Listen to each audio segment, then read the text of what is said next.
So it's over to Professor Andy Bacon for England Health and Wellbeing. Good evening, or afternoon. It felt like evening. It's been a long day, but good afternoon, everybody, and lovely to see you. And thanks for all those staying on, having listened to, I think, a fascinating series of lectures so far, which we hope to round off in suitable style from England.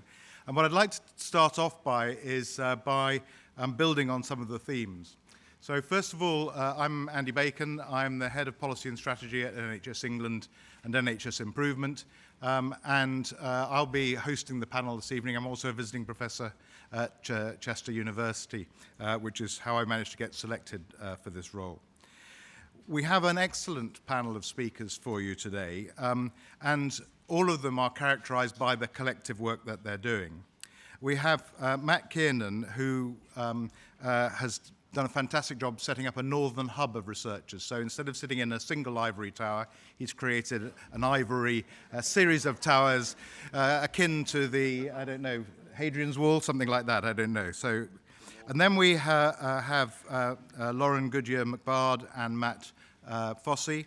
And Matt and Lauren have set up a fantastic group of people. And to give you an example of how collaborative they are, they got a group of us together that were all looking at ethnic minorities and research around there so that we could all discuss what we're doing, so that this very under-researched area, we weren't either treading on each other's toes or missing out things that could be covered.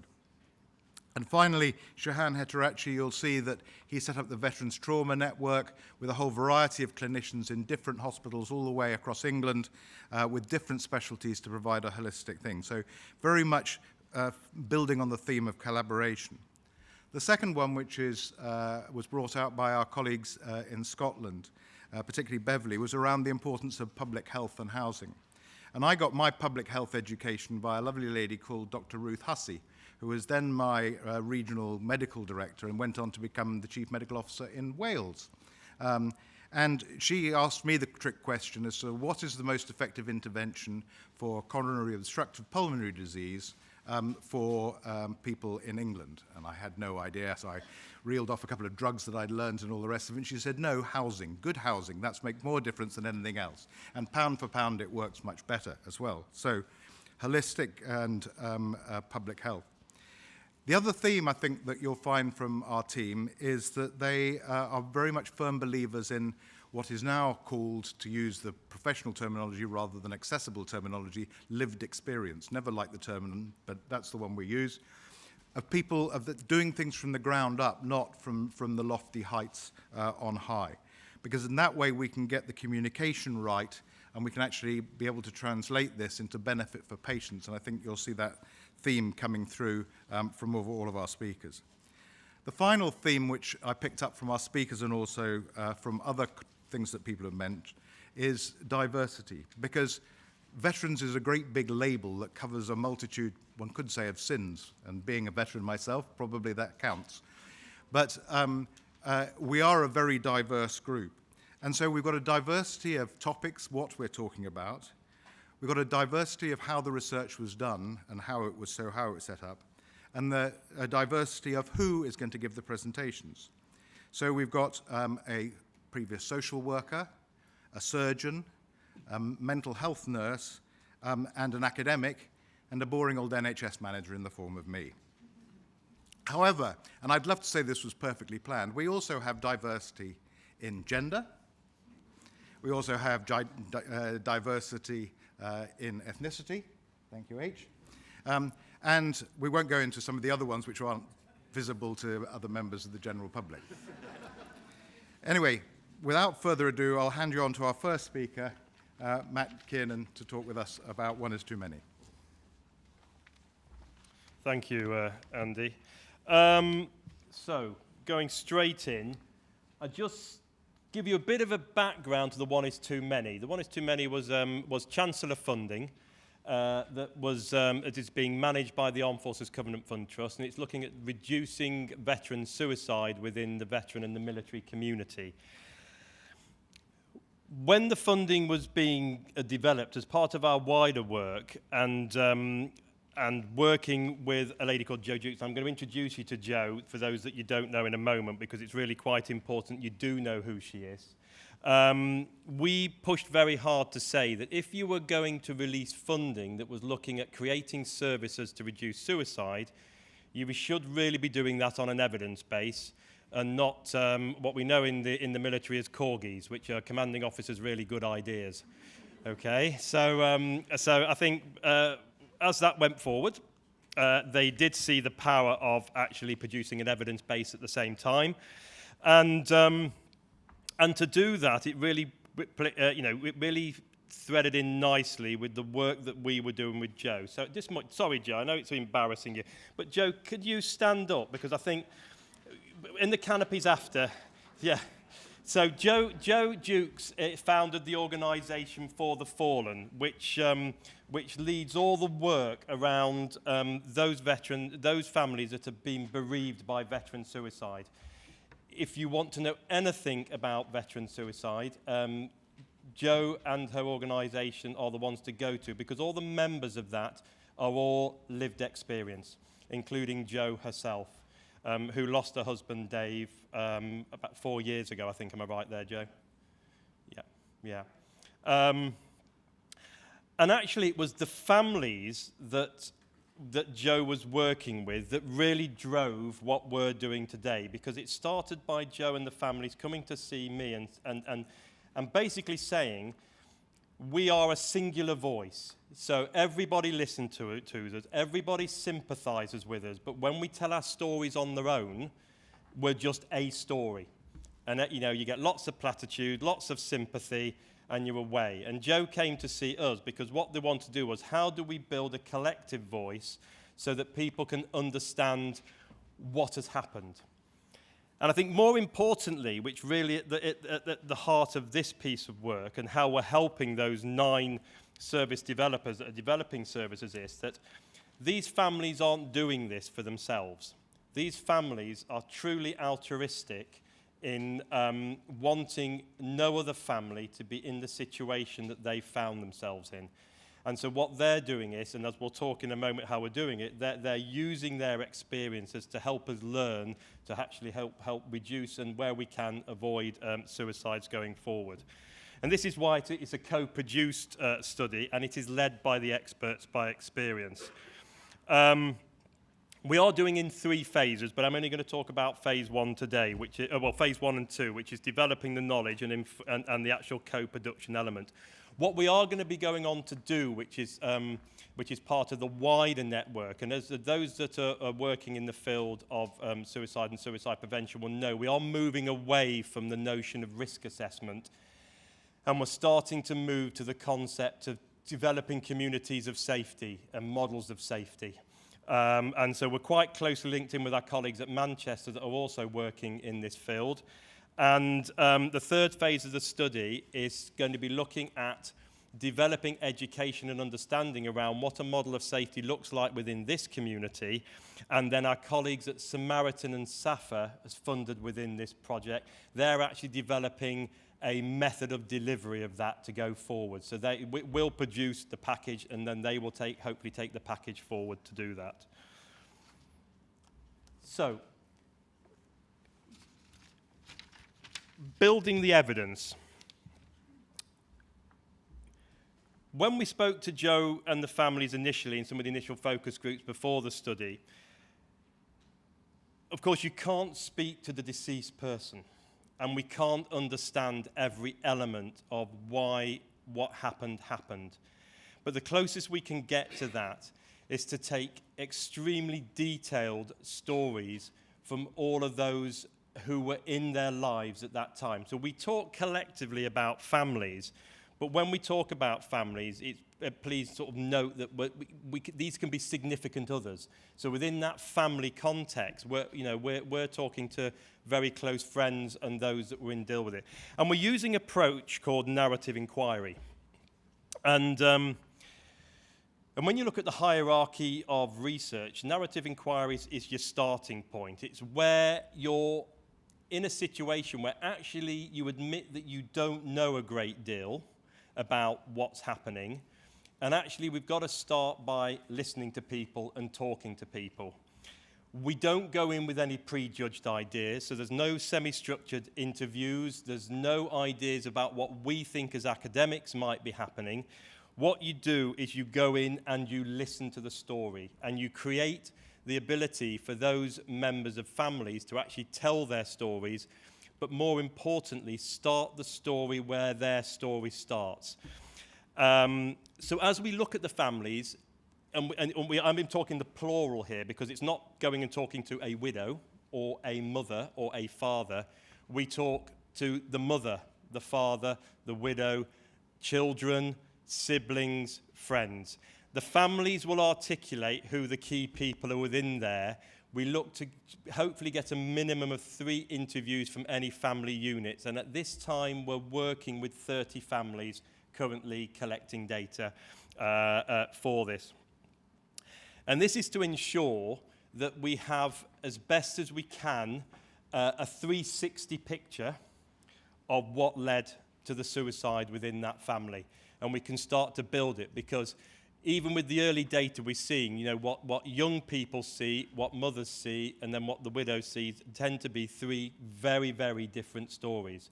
But as you draw the stories together, we start to see the themes that run through the stories. And this is what we're looking for here. We're looking to understand where the journey started, what were the trigger points in the journey, can we identify elements of the journey that we can maybe identify earlier for early interventions. So it's very exploratory in its nature. And this, as a standalone component, is looking to develop that national body of knowledge of that journey to suicide. And is the journey to suicide within the military armed forces population different to that within the wider civilian population? Because we don't actually know that yet, because that work has never been done. So I want to talk about co-production because it is the most essential component, because doing the narrative inquiry, when you look at it, it's the so what. We go and do that, we learn that, but how do we use that to actually impact and change practice and develop services? Now, it's not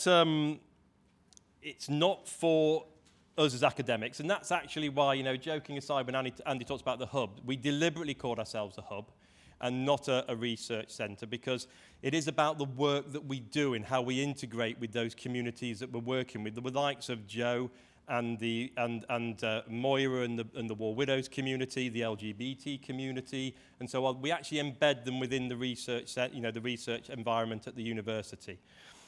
And so with the co-production, it's getting away from us as academics trying to prescribe solutions.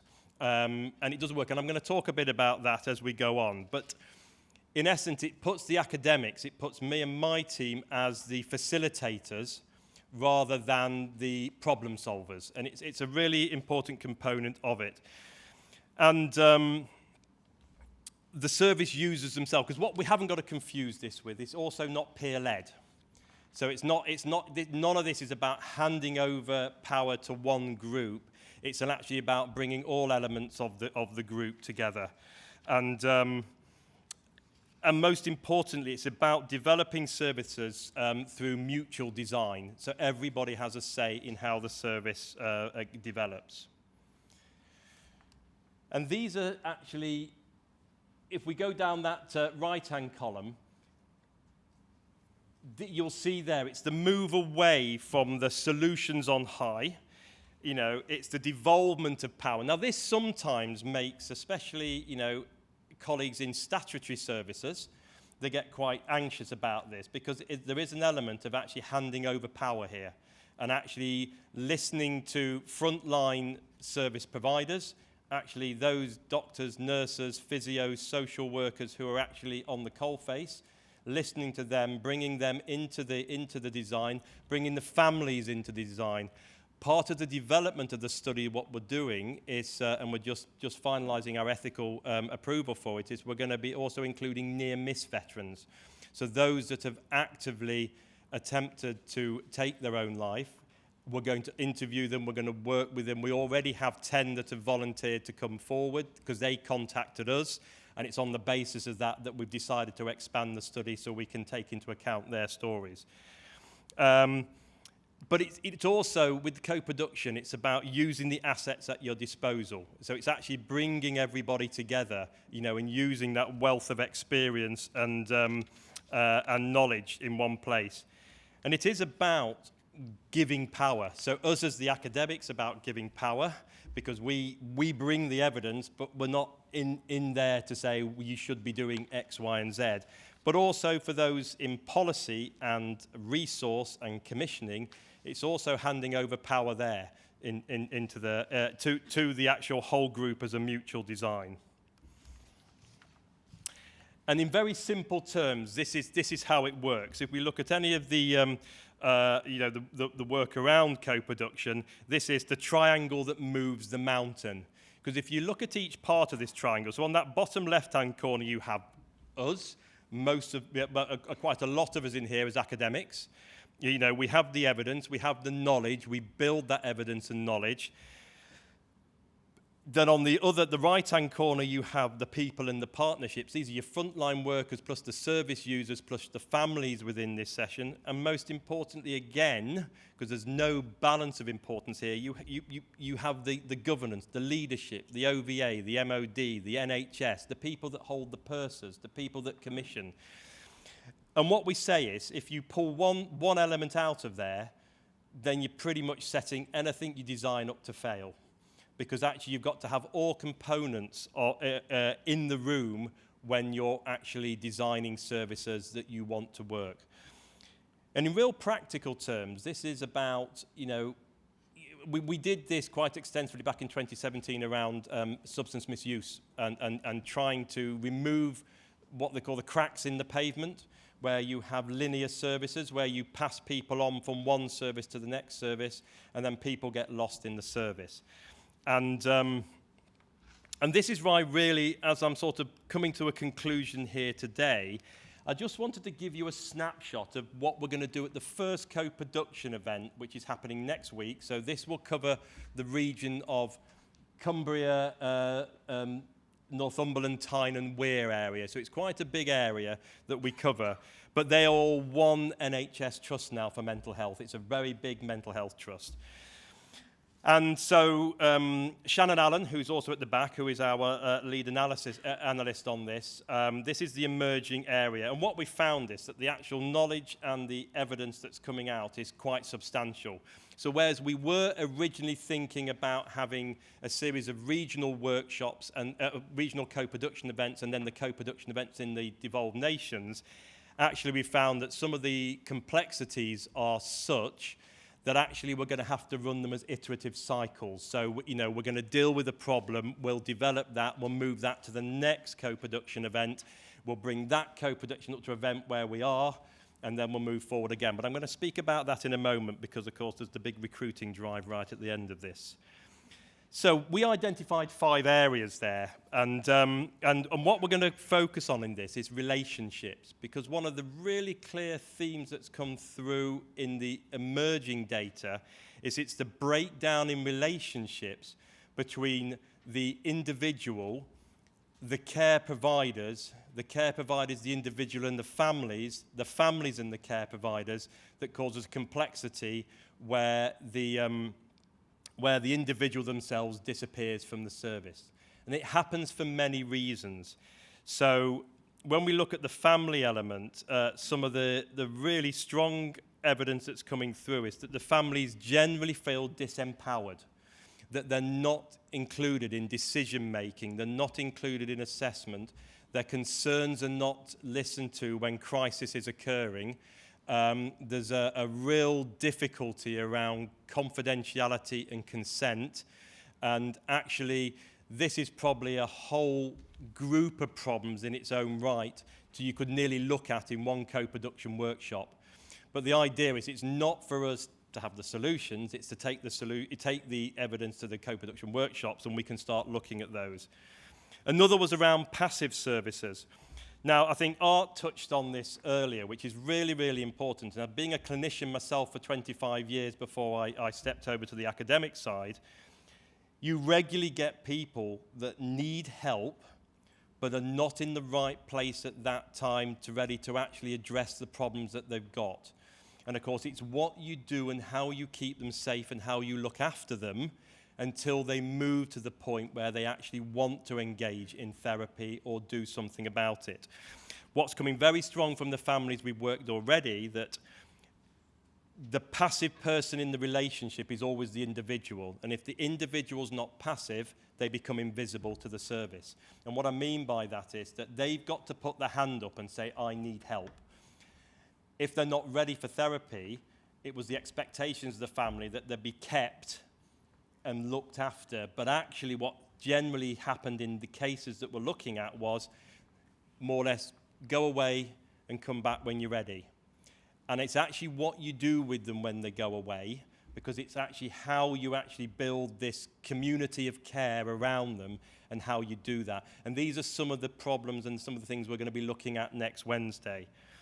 Knowledge. I think we've made a lot of headway with this, I think, as a community, but still, even within the clinical services and some of the wider areas, knowledge of the experiences and what service personnel deal with and what the families deal with, in service life, was still found to be lacking and troublesome and causing barriers into engaging with care.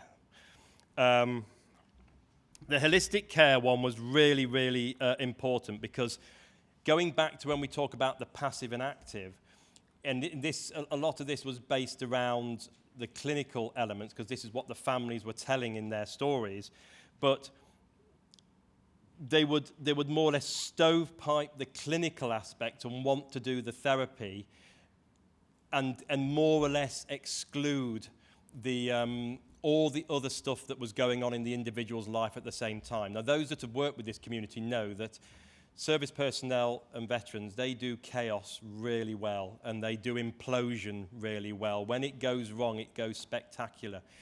And if you're trying to conduct therapy with somebody who's in mountains of debt, is losing their home, their relationships breaking down, they've got nowhere to sleep, you can't isolate those things out. And this is what the families were saying, that actually when we deal with these cases, we've got to deal with them holistically. There's got to be a package of resources there, back with when I was the head of service, I would say to the guys, it's solution-focused therapy. That's your front door piece. Actually pick off the problems and look at how we're sorting them. And then the last thing is the collaboration. There was a lot of evidence coming through that still we have this stovepipe. X does one, so-and-so does the next. And when you start passing from one service to another, cracks in the pavement occur, and individuals fall down the cracks and disappear from the service. In all the cases we've looked at so far, it's when they've disappeared from service, it's when the actual suicide has actually occurred, when the relationships break down.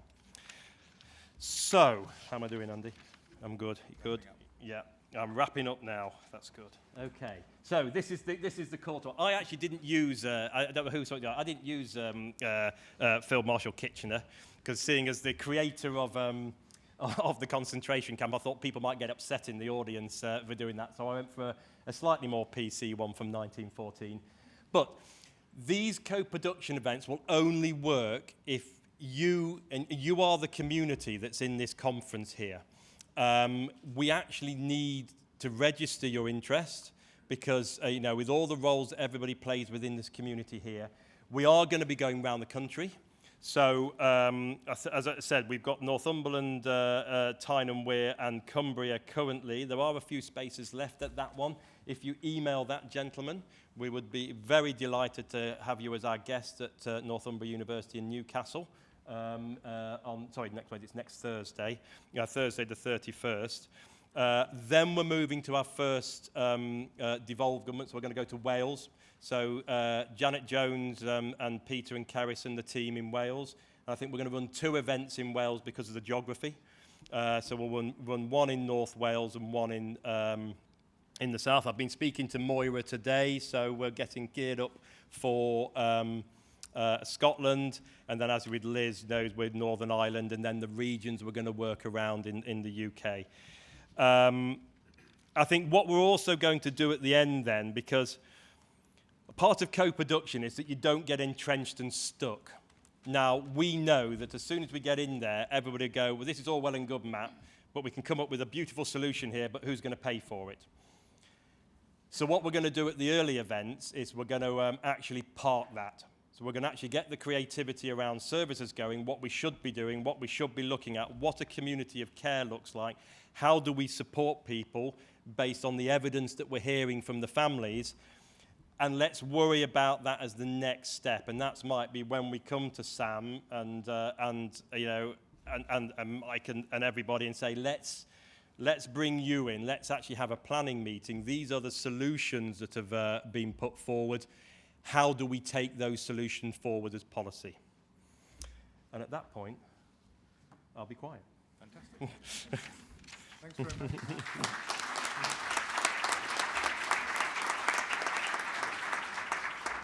I was a bit worried that, rather like Nick Pope was saying, everybody's called Nick. We had at least two people on the call who are Matt. My twin brother. But, I'm the good-looking one. So Matt will talk about equality and diversity and some of the really exciting research that Anglia Ruskin have been doing in that area. Right, thank you very much. You'll be pleased to know that I'm merely the warm-up act, and actually Lauren is going to be talking with far more aplomb about about the research she's been doing with women veterans.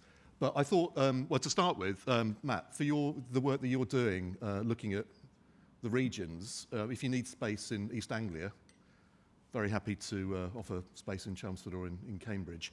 And I was just reflecting as Matt was talking on his little triangle, if you remember, with the evidence on one corner, people on the other, and governance at the top, the sort of the co-production triangle. And the thing that I thought that may be missing from that a little bit is about how we as academics translate the knowledge to people.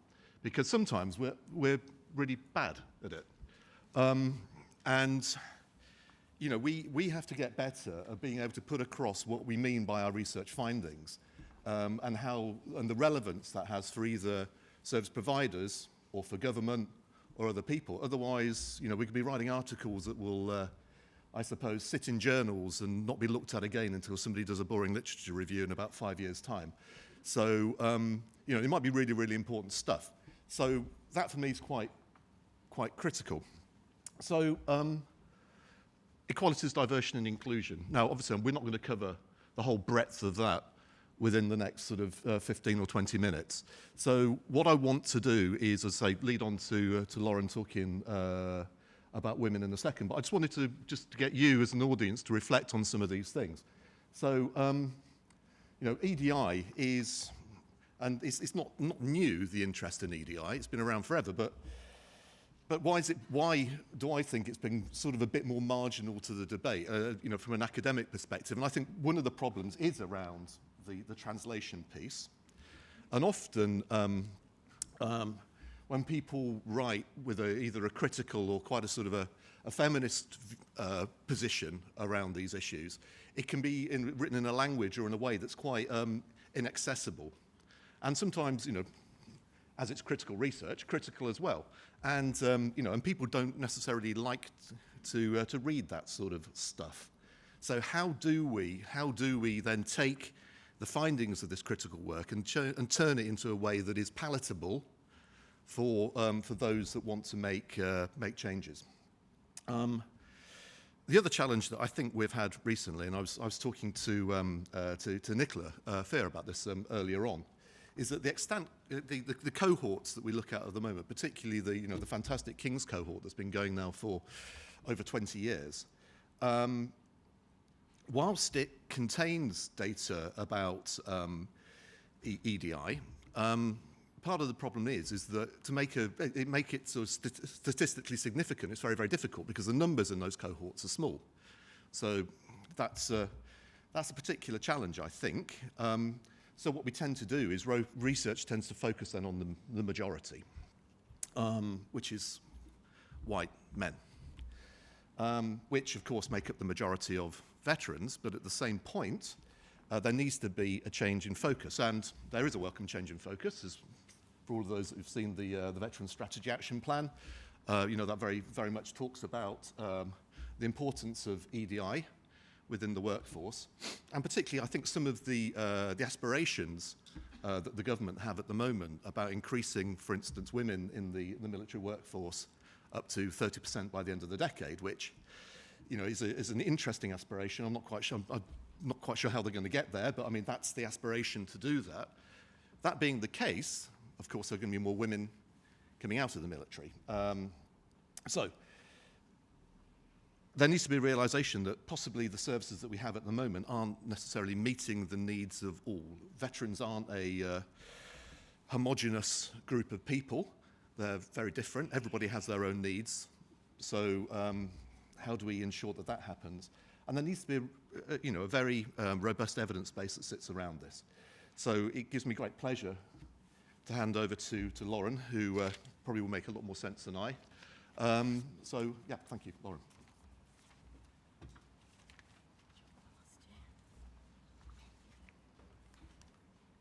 Thanks, Matt. So as Matt has alluded to, I'm going to talk to you about some of the research that we've been doing over the last couple of years focused on female veterans, particularly around experiences of support provision. So I thought it would be useful to begin with to give a bit of context around women in the armed forces, particularly in the veteran community. And you are probably aware that they make up around 11% of both the armed forces and the veteran community at the moment.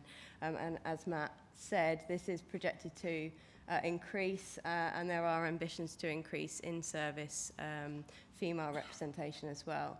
And I've included some other kind of culturally aligned countries to illustrate the female representation in the militaries, the other Five Eyes Alliance countries here. So we're lagging behind a little bit in terms of our female representation within the military context, and this very much is reflected in veteran research as well internationally. And a paper by Christina Dodds and Matt Kiernan estimated that only around 2% of veteran research internationally actually mentions women, and even less focuses specifically on women.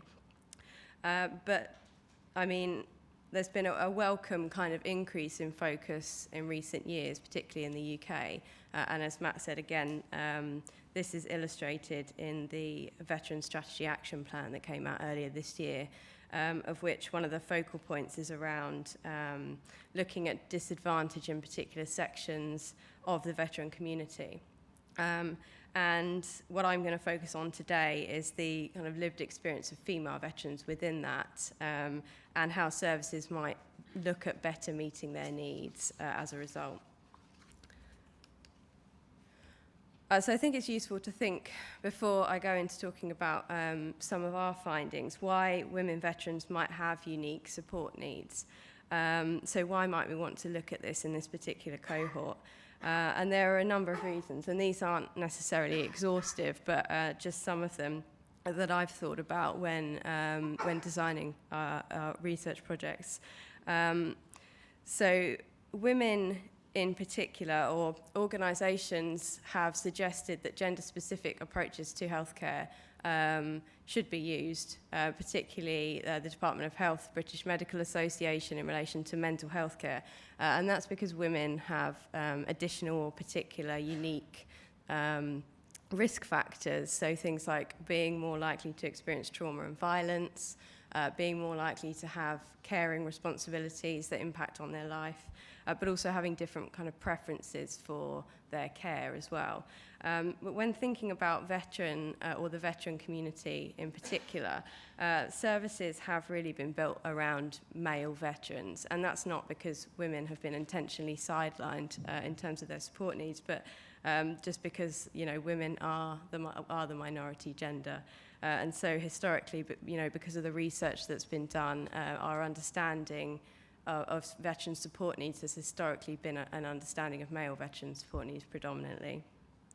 And a number of women as well have been subject to historic discriminatory terms of service.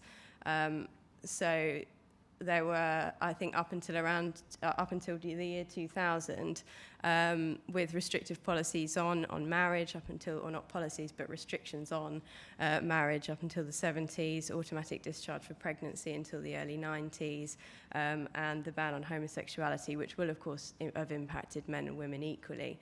But for the women who were serving during these policies, they may have been discharged earlier than planned, and that could have a big impact on their life going forward, particularly if they had planned that as a career. So it's useful to think about that cohort as quite unique within the female veteran population as well. Thinking more broadly, there is evidence of differences in help-seeking behaviour by gender as well.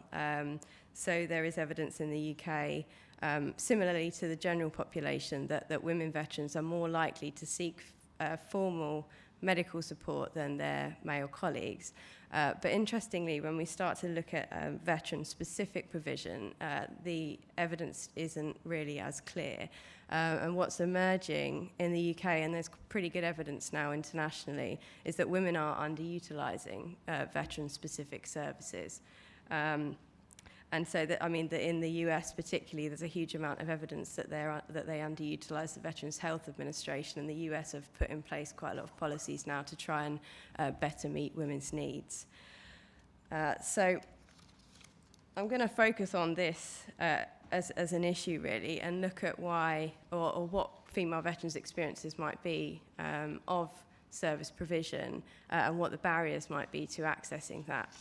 And so there are three kind of evidence sources of ours that I'm going to use data from, but this is also supported, again, as I say, by international research and other research in the UK now that's emerging as well. So the first is the We Also Served report. Some of you might be familiar with that. We published that last year, commissioned by COBSIO and NHS England and NHS Improvement.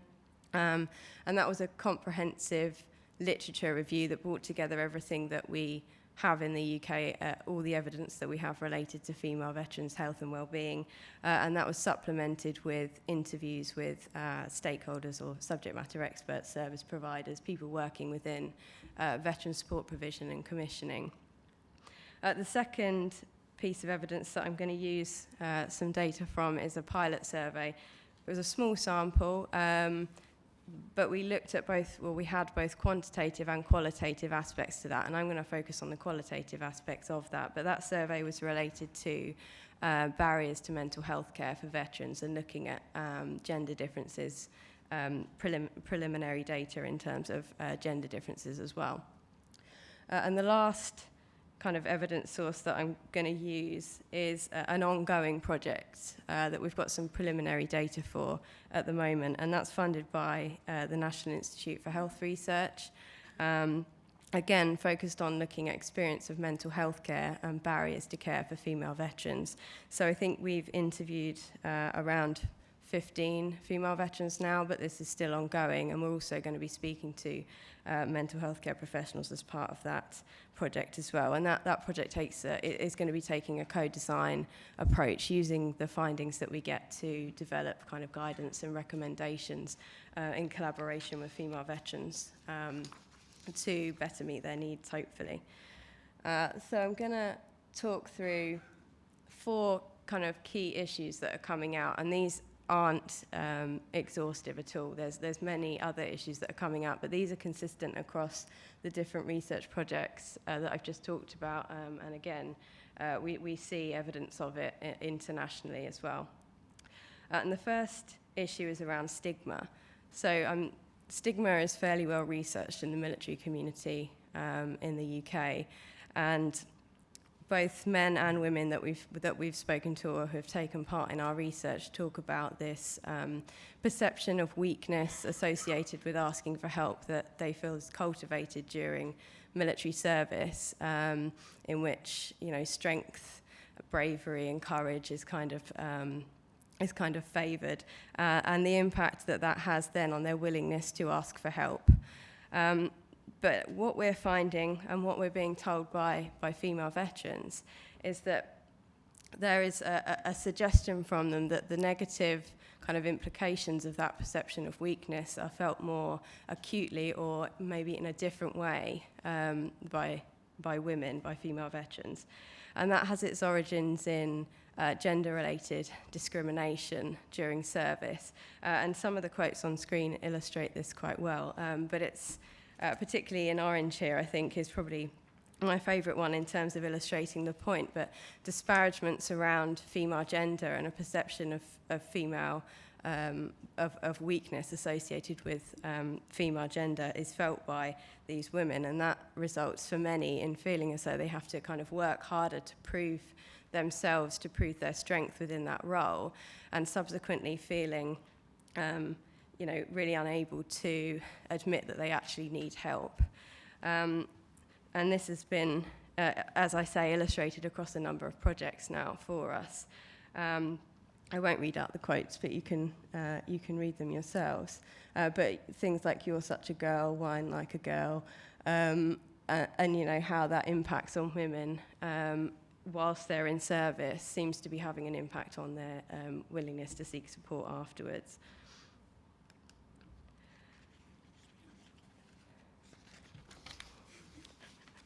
I'm being told to speak faster.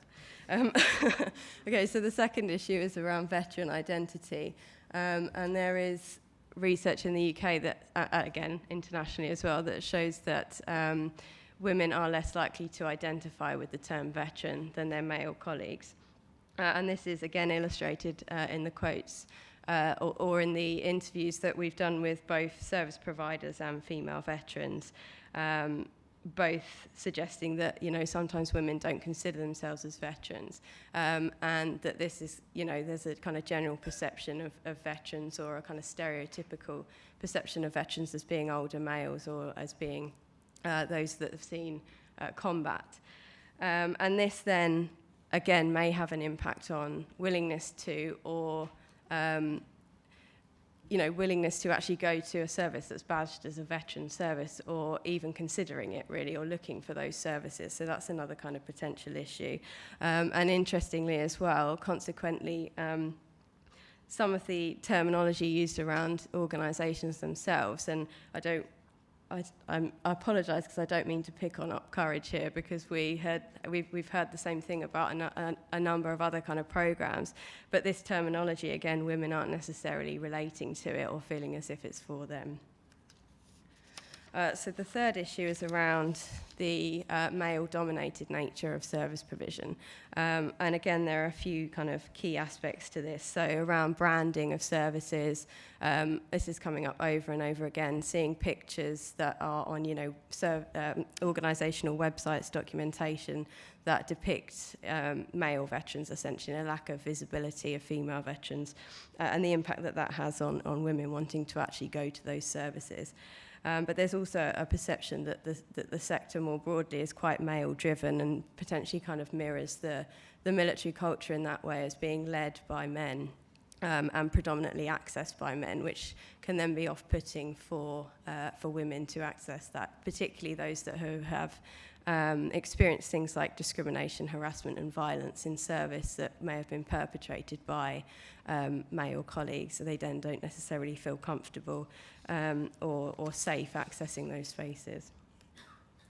And lastly, but really importantly, understanding and awareness from the professionals and service providers that they come into contact with. And this is both in terms of, so the quote at the bottom there in orange, this female veteran felt that in general there was a lack of understanding of women's issues, but that this was kind of exacerbated if you were a female veteran. So, let alone dealing with women veterans, they didn't feel like the service providers they came into contact with had an understanding of women's issues more broadly. But more specifically to female veterans' experiences, there was also a perception that there was kind of a lack of recognition of the experiences that women might have had in service, that they might have been in combat support roles, they might have seen, they might have experienced trauma in the same way as men, and have the same perhaps mental health issues because of it. So I'll speed up to the last slide because of time, but So there are a number of kind of overarching issues that are coming out. As I say, that's not exhaustive. And I think what's really important is that we continue to look at this, that we continue to do in-depth research that enables us to then co-produce and co-design guidance for better meeting women's needs in the sector. And we're continuing our research in this area. We're continuing our NIHR-funded project, which is focused specifically on this. And we've also got some adjacent research looking at victim survivors of military sexual violence, which I haven't been able to cover today, but is another theme that comes out quite strongly when talking to women, particularly around mental health services. And we're looking at public perceptions and recognition of female veterans as well. And lastly, I just want to highlight that Matt and I are in the process of setting up a new research centre at the VFI to kind of encapsulate all the research that we're doing in this area. And the purpose of that is to provide kind of a structure and governance around the research that we're doing, but also to ensure that the kind of collaborative nature in which we try to carry out our research is supported across the research that we're doing in this area, with kind of PPI work with female veterans, co-production, but also engagement with stakeholders like yourselves to make sure that the findings of our research can actually be implemented. And I'll stop there because I can see Andy looking at me. Thanks very much.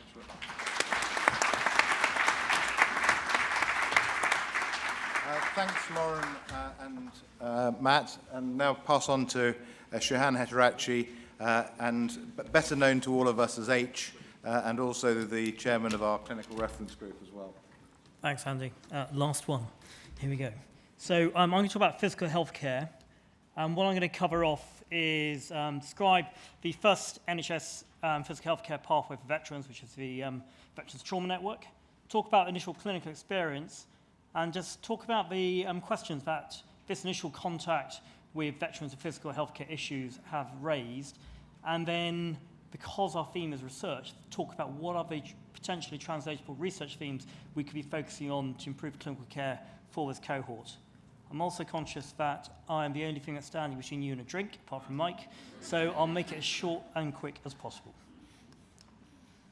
So, Veterans Trauma Network, what is it? Well, it's a pathway for veterans with service-related healthcare issues.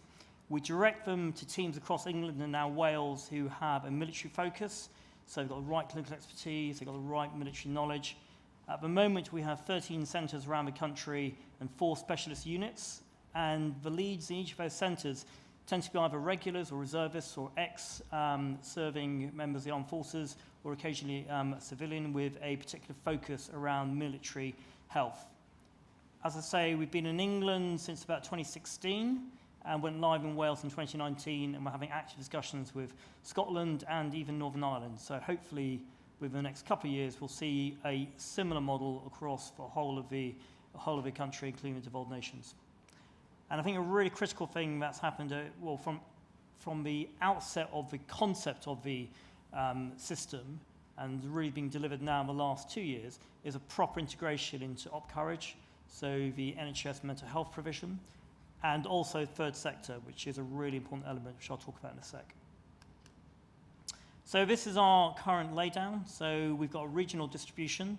The red dots are our centres, and the yellow dots are our specialist centres, who may not have as full range of services as the centres, but might have specialist knowledge, particularly around sort of limb reconstruction and plastic surgery and those kind of elements.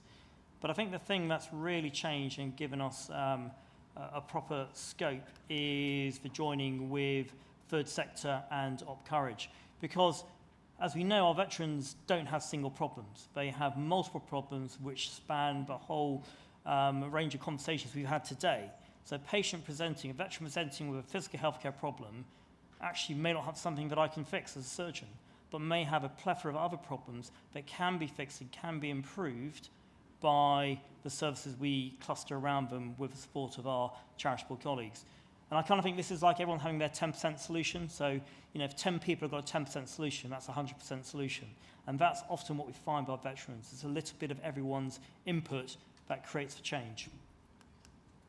So how does it work? Well, okay, so the veteran's got a service-related healthcare problem, and I stress it has to be service related. There's a simple referral form sent from a GP into an email, so it's an electronic referral. We have a central triage to work out where that patient should go geographically and what kind of services are required. We identify as well as the physical healthcare needs, anything else that needs to be addressed around them. And we do that now via a multidisciplinary team meeting. We will allocate them from a military charity, a support worker who can help them articulate what their needs are, what their problems are, and talk about the other issues that are not physical healthcare. And then if they need onward referral for a physical healthcare problem, we'll do that to one of our centres and their care will be prosecuted. Right, so here's the meat of it. So since we set up, we've had about over 400 contacts, which are translated into about 332 veterans treated. The analysis, the data I'm going to present now for analysis is of our last calendar year, which is actually, as of this morning, 145 veterans, so we're thinking to get to 150 by the end of the calendar year. And this is their service background. So, as you can see, the majority are Army and Royal Marines, less so from Navy and the RAF. And we kind of accept this, saying, oh, yeah, well, of course, the Army's bigger. Yeah, but it's not that much bigger, actually. You know, so there's a disproportionate representation of the Army and the Royal Marines in the conditions presenting. And we kind of assume, oh, that's about MSK, you know, they're the ones who, you know, carrying heavy kit. But actually, is that really the case? Because we look at the discharge data from all of the services, they're not dissimilar for the range of MSK injuries. So there's something else going on here. So we need to understand what that is if we want to get the right treatment for them. And what are they being referred with? Well, MSK, but yeah, we know that, don't we? We know they kind of got, you know, dodgy knees, dodgy ankles, you know, dodgy hips, dodgy backs. But actually, Beverly's paper from last year shows that veterans don't have a higher rate of joint replacement for their hips or knees. So what is the MSK thing they're presenting with? And then the breakdown of the other conditions, neurology, well, that's the increased thing about mild traumatic brain injury and what that is. And then a plethora of other stuff, so gastroenterology, cardiology, a little bit of hearing, and, you know, weird stuff like, you know, heat intolerance, that kind of stuff. But yeah, the important thing is here, whatever they present with, we can access the right clinicians. And this is really important because they all come, pretty much 3/4 of them come with some other kind of issue. And the vast majority is an additional mental health issue, whether that's a consequence of their physical injury or just part of the general experience that's, you know, led them to have a physical and a mental health issue. About 73% of them have some kind of mental health issue. I should say that pretty much most of the patients presenting with MSK have pain. 90% of them have pain as their symptom that causes the referral. But a small proportion have pain that's not related to their physical health condition. And then we have, again, TBI as a potential additional factor. So what do we conclude from that? Well, I suspect we probably all kind of knew this, but did we? There's a high burden of MSK, and often, from a physical healthcare pathway, these are chronic conditions that you cannot sort out from a surgical perspective. Pain is a massive issue. 3/4 of them present with pain as a symptom, and often that's pain that hasn't been dealt with by repeated trips to pain clinics or anything like that. Mental health is, again, 3/4 of them have some kind of mental health issue as a compounder of their physical health problem, and I think that's really important to look at. So what we see is this clustering of a physical health problem, mental health, and pain.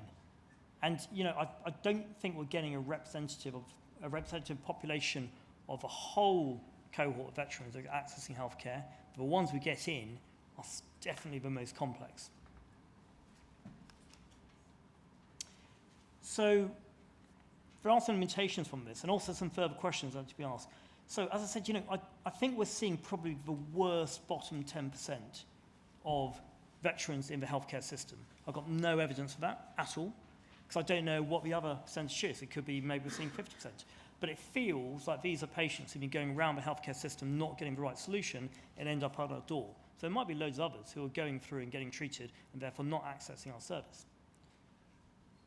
We don't know at the moment what is the impact of that combination of physical health and mental health. What are the compounders? And some of the really interesting data that King's presented, people's service experience colouring their experience of mental health problems afterwards. Well, presumably it affects how they interpret their physical health symptoms as well, but we don't know that. So understanding those overlying impacts between mental health and physical health are really important, as well as things around intersectionality, gender. I'm afraid to say we've had 3 patients who are female who access our service. So actually, absolutely, I agree with you. They're not accessing at a rate they should be. And then there are certain conditions that are not well understood, like MTBI. But there are also the conditions like pain, where we don't have necessarily really well developed, really well thought out management protocol that is effective. So even common conditions like pain, I'm not sure we've got the grip of yet. So I think that translates very easily into 3 potential research streams.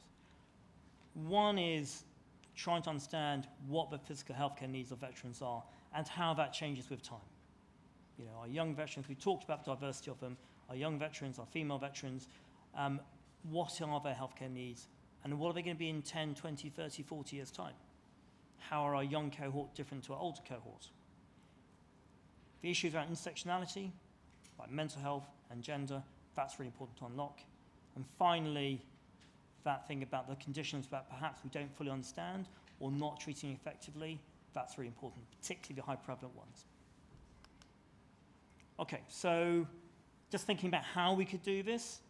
So I think a data synthesis of existing databases or data sets where we can pull it all together and try and create a more coherent picture would be really useful, because there's actually a fair amount of data out there. There's WIS data, there's FiMT has got data, AFCS data, DMWS have data. There's lots of data we could pull together, and the advantage of that is that we could do that tomorrow. These data sets exist, we pull them together, and we might get some useful learning out of those. But I think perhaps looking what's come out of the King's cohort study, the richness of the data we have around veterans' mental health, perhaps we should be more ambitious. And maybe we need to have a prospective database of veterans' physical health to understand what happens to our veterans over time. These are 2 veterans. They're going to have different physical healthcare needs. The veteran at the top will eventually start looking like the veteran at the bottom. How are his needs going to get changed after he got blown up in Afghanistan in 2011? And perhaps we need to be looking at, well, how do our veterans' physical healthcare needs differ from the rest of the population? Because again, looking at Beverly's paper, they may not be as different as we think, but it may differ in ways we didn't expect to predict. So maybe we need to look at cohort studies to look at a veteran population versus an age-matched normal population and see how they differ. Intersectionality, I'm not going to talk too much about this because Lauren's talked about it really well, and there is activity around this. I think that's important around gender, and I think, to be honest, I think gender is probably the most important intersectionality we need to be thinking about apart from mental health. And again, there are ways we look at this. If we had a good cohort study, we could look at those groups. We could look at understanding what the differences are between patients with or without mental health, our female veterans versus our male veterans.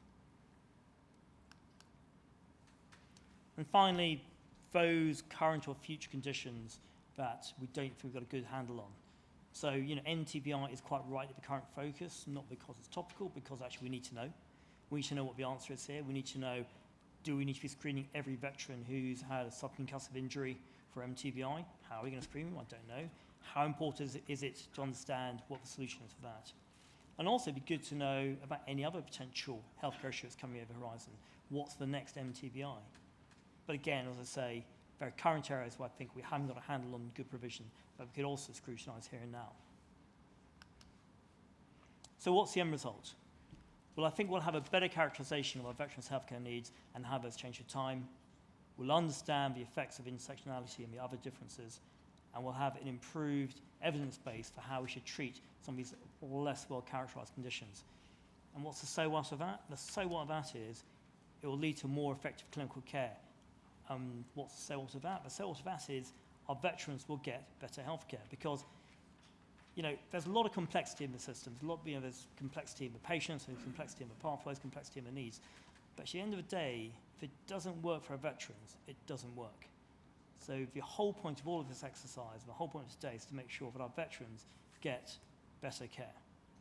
And that's it. And that's it as far as the point. But one last slide. So you really are desperate for a drink, aren't you? So one thing I would say, just from what Nick Pope said, when we all pull together and work together hard, I'm thinking about when we're in combat ops in Afghanistan. By the end of Afghanistan, you've probably seen the slide before, which is the survival data from Afghanistan. By the end of combat ops in Afghanistan, we had produced the best healthcare system the world had ever seen to deal with trauma. And it was saving people who 4 years before were dying. And that high level world-class performance, I think, can be achieved because the constituent parts that delivered that are kind of in this room and are in this country. So we can just harness that again, refocus it, align it around that single purpose of making sure our veterans get the best care possible, then we'll deliver world-class performance. Thank you.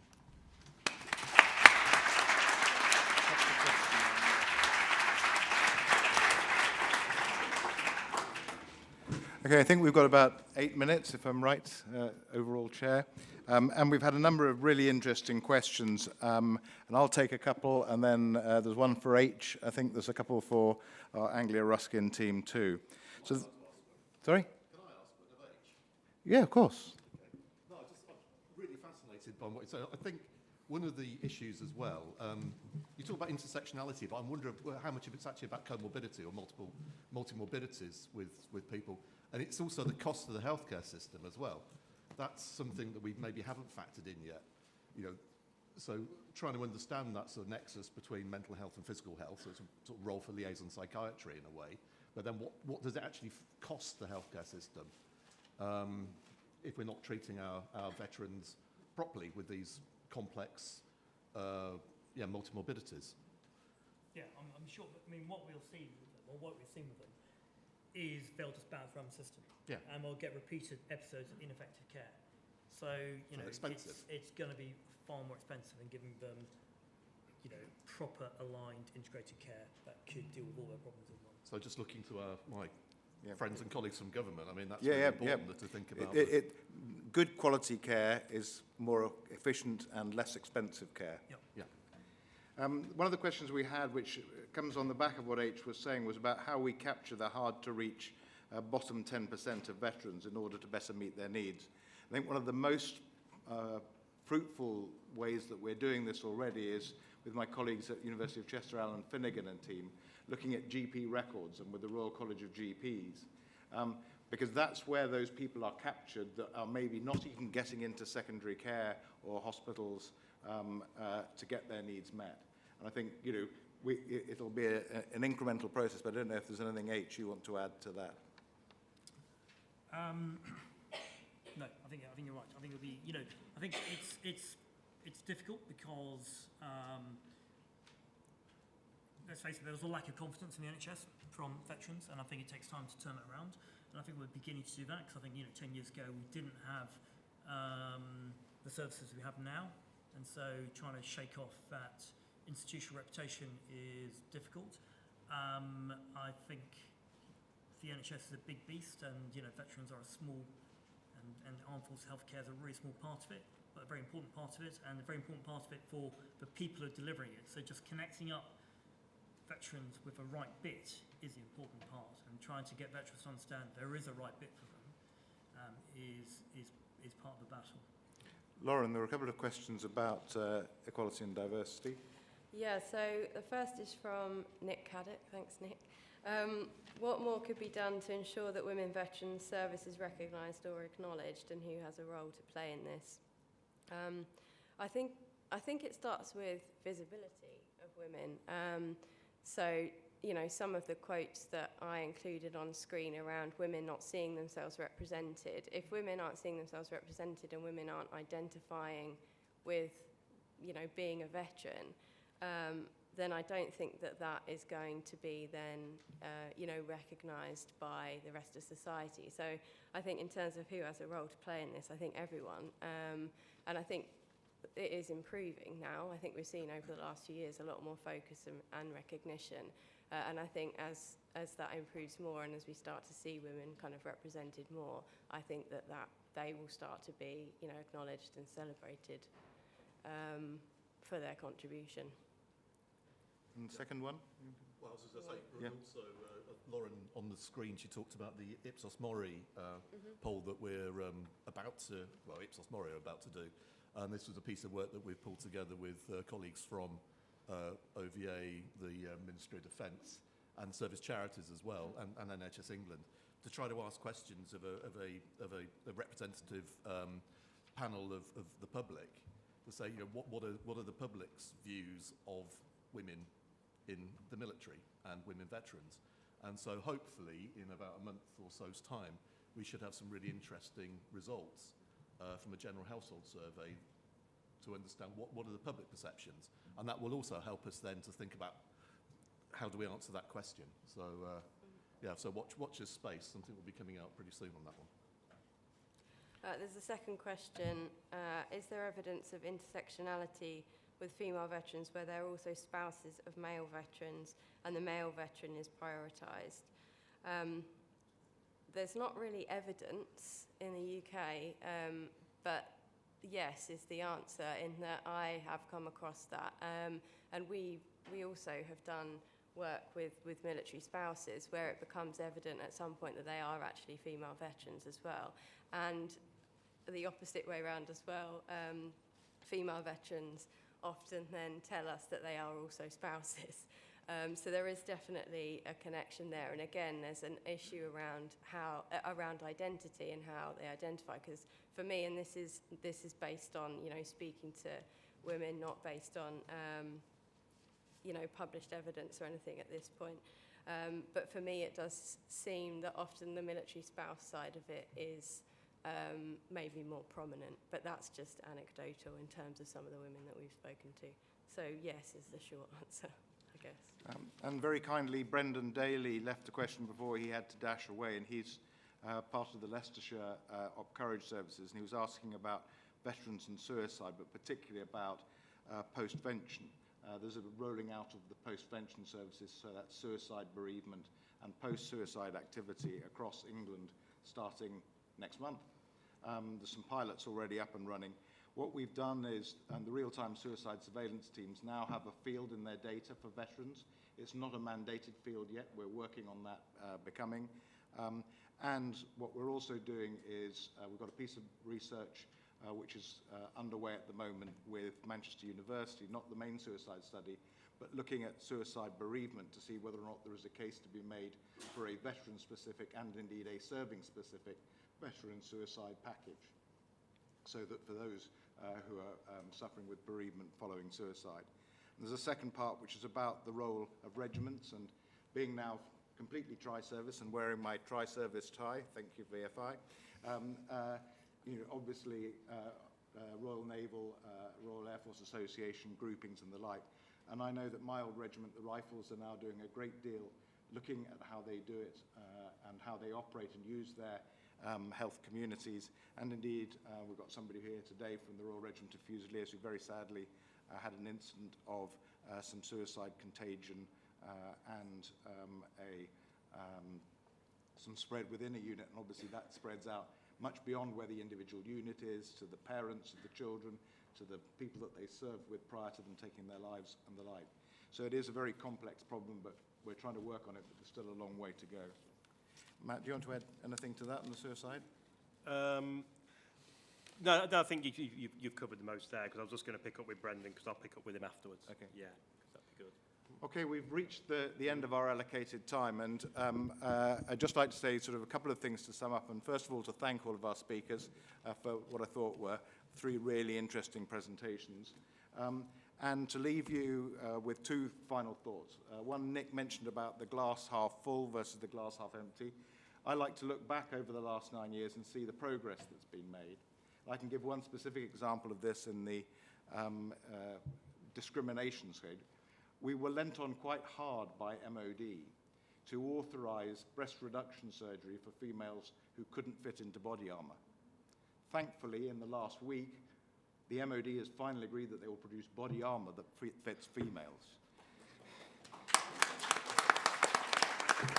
It seems bizarre that 9 years ago we could have been talking about mutilating human beings and expecting the NHS to pay for it when it was actually changing the design of a piece of kit. So we are making progress, even though we're frustrated with the places that we haven't gone. My final one is some African wisdom. I had the enormous fortune to work in Africa for 8 years, and I learned this saying there, that if you want to go fast, travel alone. If you want to travel far, work together as a team and collaborate. And I want us to travel far in the care of veterans.